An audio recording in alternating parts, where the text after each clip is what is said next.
అందరికీ నమస్కారం.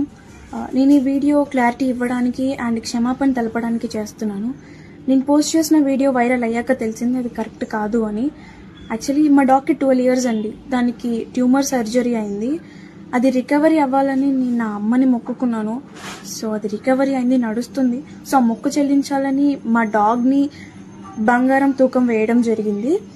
సో అది నేను ప్రేమతో భక్తితో మాత్రమే చేశాను. నేను ఏం ఉద్దేశించి ఎవరిని కించపరచాలని చేయలేదు.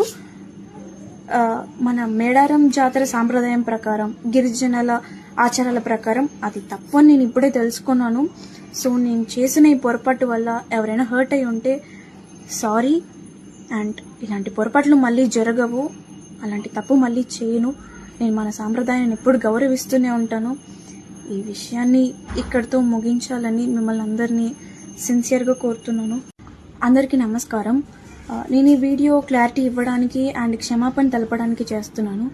నేను పోస్ట్ చేసిన వీడియో వైరల్ అయ్యాక తెలిసింది అది కరెక్ట్ కాదు అని. యాక్చువల్లీ మా డాక్టర్ 12 ఇయర్స్ అండి. దానికి ట్యూమర్ సర్జరీ అయింది. అది రికవరీ అవ్వాలని నేను నా అమ్మని మొక్కుకున్నాను. సో అది రికవరీ అయింది, నడుస్తుంది. సో ఆ మొక్కు చెల్లించాలని మా డాగ్ని బంగారం తూకం వేయడం జరిగింది. సో అది నేను ప్రేమతో భక్తితో మాత్రమే చేశాను. నేను ఏం ఉద్దేశించి ఎవరిని కించపరచాలని చేయలేదు. మన మేడారం జాతర సాంప్రదాయం ప్రకారం, గిరిజనుల ఆచారాల ప్రకారం అది తప్పు అని నేను ఇప్పుడే తెలుసుకున్నాను. సో నేను చేసిన ఈ పొరపాటు వల్ల ఎవరైనా హర్ట్ అయి ఉంటే సారీ. అండ్ ఇలాంటి పొరపాట్లు మళ్ళీ జరగవు. అలాంటి తప్పు మళ్ళీ చేయను.